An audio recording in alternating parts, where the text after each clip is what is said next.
السلام عليكم ورحمة الله وبركاته. ازيكم عاملين ايه؟ يا رب تكونوا بخير. كل سنة وانتم بألف خير.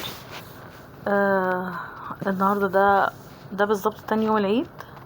هو الفيديو هينزل رابع يوم العيد، بس هو ده تاني يوم العيد. نازلين بقى ايه خروجة العيد للولاد. في مكان كده قريب من البيت،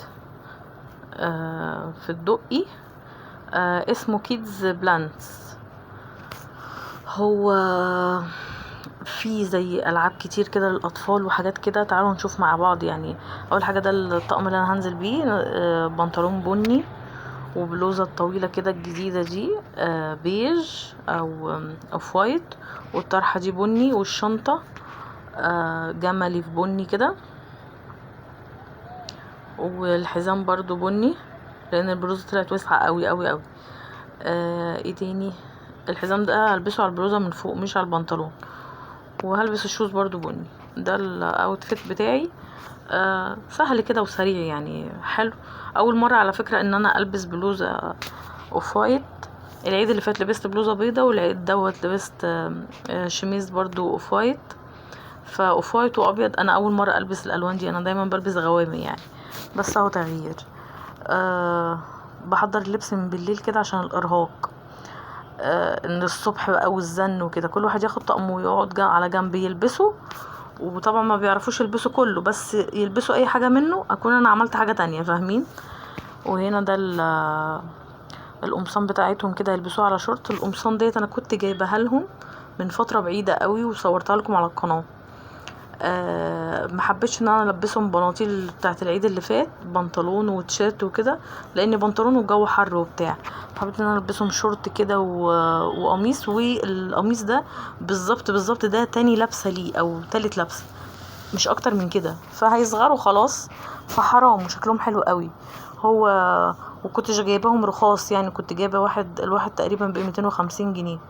بس هو مشكله المحل اللي انا بجيب منه، هو محل كده في ميدان لبنان. مشكله المحل ان كل الهدوم بتكش، كل الهدوم عنده بتكش. فكنت جايباهم له، وبعد ما غسلوا حسيت ان هم كشوا شويه. وده الطقم بتاع بنوتي، ما لبستهوش ولا مره، كان جاي لها في عيد ميلادها، فحبيت ان انا البسه لها. هو الشورت عامل زي جيب شورت كده، شكله حلو وشيك وبسيط كده وجميل بصراحه. شكله حلو قوي. وقطن، يعني كله قطن وحلو. فعشان برضو ايه يعرفوا يلعبوا ويتنططوا براحتهم وبتاع. ده القميص، وبيبقى تحتيه تيشيرت ابيض كده قط. هوريلكم ازاي. هديه لفه كده بالمكوه بسيطه عشان طبعا مكرمش شويه. و هما الاتنين شكل بعض، بس واحد ازرق غامق وواحد ازرق فاتح شويه، والاتنين شورتات جينز. فحلو. هديله بقى ايه فردة سريعة كده بالمكوة. ودي احسن حاجة اما ببقى عارفة ان انا هخرج من تاني يوم، ان انا احضر الهدوم. عارفة بقى لو نفس اليوم هخرج فيه، بحس ان انا يعني مرهقة من تحضير الهدوم، من هدومي احضرها. بتبقى دماغك بقى شغالة في 24 حاجة. لكن ده لا. فاخدنا بريك كده شوية، ورحنا بقى فرهضة بقى مع العيال ايه في الشارع. عايزة اقولكم ان انا خروجات الاطفال تعبني جدا، بس لازم يخرجوا ولازم يحسوا بالعيد وكده. ده تيشيرت اهو، تيشيرت التحتيه قط كده جميل وحلو قوي قوي قوي. بس كده بيبقى مفتوح. ممكن القميص يلبسوه لوحده، وممكن التيشيرت يلبسوه لوحده، بس هما بصراحة الاتنين على بعض شكلهم حلو قوي وشيك. بس زي ما قلت لكم الاتنين ايه زي بعض، بس طبعا المقاسات مختلفة يعني. بس برضو حلو ومشته ايه حلوة، وما مش بتحرر ولا اي حاجة. المهم احكي لكم بقى عن المكان في الدقي، اسمه في شارع الرفاعي او الرفاعة. شارع الرفاعي. المهم ان هو اسمه كيدز بلند. كيدز بلند، ابحثوا عنه، اعملوا سيرش على الفيسبوك، هتلاقوا العنوان ظهر لكم. وهو السعر عنده بالساعة. الساعة ب100 جنيه. لو خدتي ساعتين يبقوا ب170. لو خدتي 3 ساعات مش عارفة بكام. يعني بيعملوا تخفيض. ولو معاكي مثلا 3 اخوات بيعملوا لك تخفيض. يعني احنا خدنا 3 ساعات على التلاتة، 3 ساعات على التلاتة 500 جنيه. فهو حلو جدا، زي بالظبط كيدز ستيشن اللي كان في زايد، باين حاجه كده، كان في زايد تقريبا. بس بقى كان ساعتها رحنا بدري وبتاع، بس المسافه كانت بعيده قوي. لكن دوت في الدقي، والمسافه جنب البيت مش بعيد خالص، حوالي بالظبط محطتين من بيتي. فانا مبسوطه جدا لان انا ساكنه في ميدان لبنان، فمبسوطه قوي ان هو قريب من بيتي، وان شاء الله هبقى اوديهم كتير يعني. حلو قوي قوي قوي، حتى لو ساعه. وعايزه اقول لكم ال3 ساعات المره دي كانت تحسوا انهم فيهم بركه. احنا المره اللي فاتت برضو خدنا نفس الموضوع في كيدز ستيشن، برضو 3 ساعات لكل واحد فيهم. بس مش ما فهمش بركه، بس ان هو فرهاضه على الفاضي. لكن ده بصراحه حلو قوي. بعدين تخرجوا تلاقوا ماكدونالدز في وشكم لو عايزين تاكلوهم اكل ولعبه وكده. فالفكره حلوه والمكان حلو. وهو المكان التاني بصراحه اوسع شويه، لكن ده مش اوسع، بس بصراحه حلو يعني نوعا ما. بس حلو جدا جدا جدا جدا بصراحه. والهم اهم حاجه ان هم انبسطوا وخرجوا الطاقه وكانوا مبسوطين. ان شاء الله نكررهم. وكان عندهم بقى عربيه في المكان. تعالوا بقى نبتدي نشوف. ولادي فضلوا ماسكين في العربيه ديت لغايه يا ابني قوم العب اي حاجه تانية، ما فيش يا ابني قوم، ما فيش. فربنا يبارك فيهم. فاهو والمكان كله ما كانش فيه الا العربيتين دول، ماسكين في العربيات دي، مش راضيين يسيبوها ابدا لان هم بيحبوا العربيات. المكان بصراحه كان فيه كل حاجه، مكان الكور دوت والالعاب والتزحلق. وكمان في كافيتيريا جوه تشربي قهوه، اهي الكافيتيريا دي، وتقعدي تشربي قهوه. او لو معاكي سندوتشات مثلا وعايزه تاكليهم. وفي المكان فشار،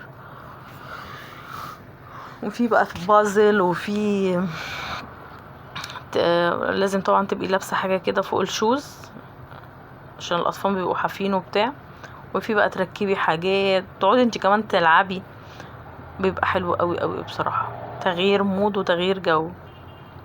اهو في تاني؟ في دي اللي هي زي الصلصال، والتويلت مش بعيد في نفس المكان. بصراحه حلو قوي قوي، المكان عجبني جدا. واحلى حاجه ان هو قريب. بصوا مكان بص انا قاعده هنا والباب بعيد كده، وده التويلت. المكان طبعا فيه كذا تكييف. وهنا كده بتركبي زي مكعبات كده، بترسمي رسمه بتاع. والحاجه بقى اللي بيعشقوها، هما بيروحوا المكان ده عشان حاجتين. اول حاجه المطبخ، وابني التاني بيحب الزحاليق. واحد بيحب المطبخ، وواحد بس المكان اللي هو كيز ستيشن ده ما كانش فيه العربيات دي. لكن ابني بقى حب العربية والمطبخ. وواحد تاني حب اللي هي الزحاليق والتنطيط والحاجات دي.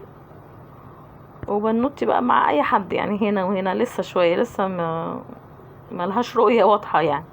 بس هم بصراحة حبوه جدا.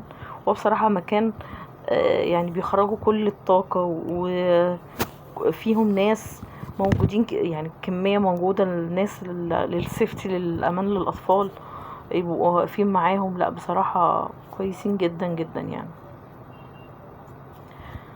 في تاني؟ في رسمة على الوش، رسمة ب20 جنيه. بنوتي رسمت غزالة، وابني رسم سوبرمان، واحد تاني رسم ثعلب. بصوا ده المطبخ، بيحبوه جدا جدا جدا جدا فوق ما تتخيلوا. وده بقى النط بقى والتنطيط، النطاطة. وايه تاني؟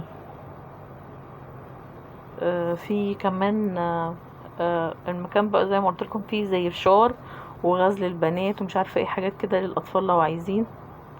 جبنا لهم فشار كان ب15 جنيه. ما اعرفش غزل البنات بصراحه، احنا جبنا فشار بس.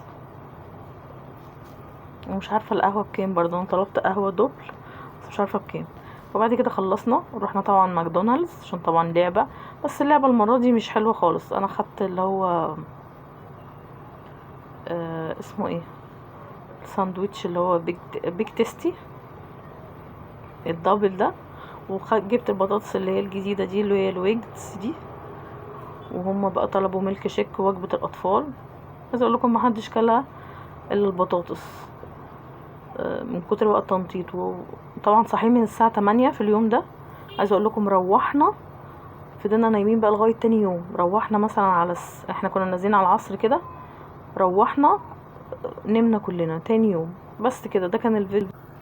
يا رب يكون عجبكم. روحت طبعا عملت كوبايه الشاي المتينه وبس كده. كل فرهضه وانتم طيبين، كل سنه وانتم بألف خير، و